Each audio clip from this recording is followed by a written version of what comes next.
guys, so I think it's pretty windy today. I am supposed to actually play at this golf course, which is kind of like a putt-putt, mini-putt type of thing. However, it's kind of mixed in with a game called croquet, and well, they have pretty much closed when I came here. So what I'm actually going to do is kind of just enjoy the beach around here, have a walk, and me and you are going to have a talk. So yeah, let's go. So I kind of forgot to mention that this is right on the beach area. I wouldn't say it's the nicest beach. This side of the island usually doesn't have like the greatest beaches, but it's super windy today, and I'm hoping you guys can hear me because I'm not trying to edit this and post too much. Walk across here and let me just show you guys the view. So again, the reason why I came on this part of the island was because I wanted to just you know, vlog where it's sunny, and clearly all the other parts of the island are cloudy for right now anyways. This is a golf course, you know, pitch and, or not even pitch and putt, it's literally a mini golf. Here, let me show you guys. This is going to be in another episode since obviously it's closed today, but I will come back and film on here, and that's it right there. There's some like F-13s, F-15s flying above me right now, which is super cool. But anyways, it is a little windy here. I don't know if you guys can hear me, but we might have to go somewhere else to film this, because I think the audio quality in the beginning half of this video is pretty shit. So let's go to another place. Hey guys, so just found another place. I'm gonna set you guys down right here. Right behind me, it's a highway. I found this place actually a couple months back when I was driving around this area, and by all means it's not really close to where I live, but I found it a nice tranquil place to be right by a river. There is a river on just the other side of this grouse mound here. But yeah, it's kind of a place where I come out and do whatever, you know, think of video ideas, think of life, think of accomplishments, think of disappointments, anything.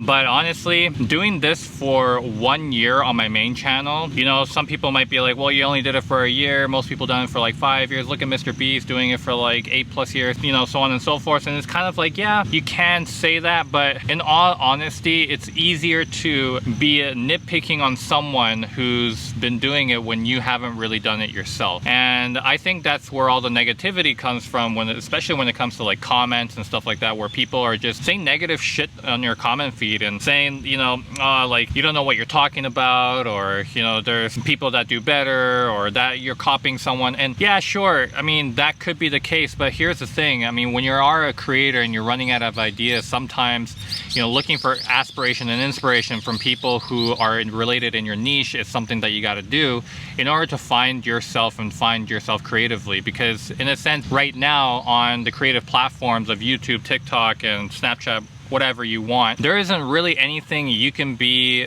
original at, you know what I mean? Like, everything has been already done, that I think, and there may be that one thing or one couple of things that people find that is like super niche, but yet it blows up. But again, that's a gamble, right? And sometimes that gamble pays off and it doesn't. And for others, they're basically making things that already exist better in their own way. And I feel like being a creative on YouTube, especially when you are doing longer form content and the algorithm heavily relies on getting likes, comment, and subscribes and all that, right? And having a good viewer retention of how much you are able to watch a person's video, it really counts towards the performance of that creator's video. So if you didn't know that, I'm not saying to just watch a person's video just to be able to get them a little bit of revenue. It's more of just being a little bit cautious of what creators go through. And until you be a creator yourself, it's hard to find out these things, which I took for granted in the very beginning and as just a viewer, you know? And as a creative, we invest a lot of time and money into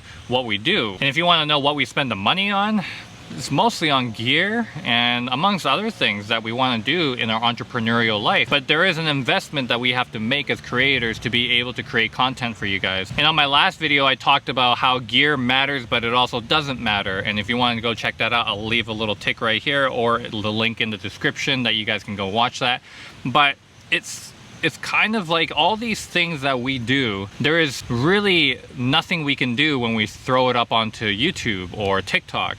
We just let the algorithm handle it, and we just kind of abide by the algorithm, and we don't have a choice what to do aside from that. I mean, we can put up ads and pay for ads so more people can see it, but there is a chance that that could fuck up our entire video in terms of viewer duration. And so it's kind of like we're in a catch-22 situation where we want to be our own boss and we want to be successful, but most people heavily rely on brand deals and having that type of revenue stream where you can kind of branch off from YouTube AdSense. Surprisingly, guys like, let's say, Eric, maybe Mr. Beast as well, but Eric for sure has revealed how much he does make within his YouTube AdSense. All right, so last 90 days from YouTube AdSense. Okay, in the last 90 days, I have made $154,000 in the last 90 days on AdSense.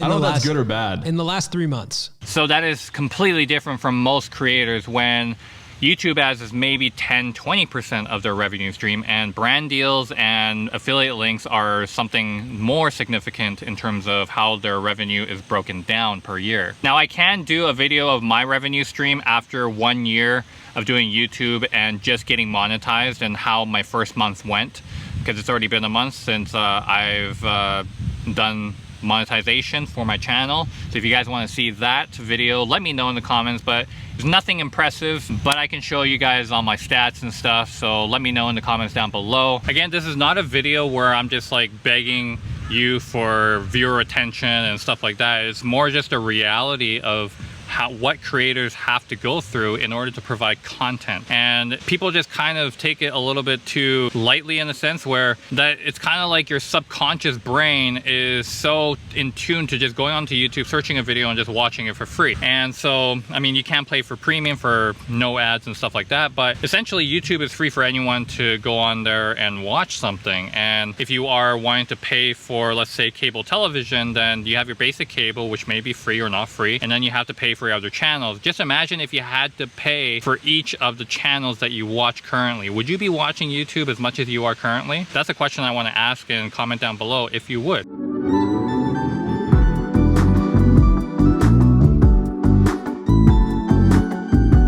Anyways, guys, that is it for me today. If you guys like this video, please smash the like button, turn on those notifications for future videos, and if you are new to the channel and want to subscribe, then, you know, feel free to do so. You don't have to. Go live your life, go outside, have some fun, record your own videos. I'd rather promote that than to literally have people subscribe to my channel, unless you want inspiration from me. But otherwise, go have some fun, and hopefully you guys are staying safe, and I love you guys all.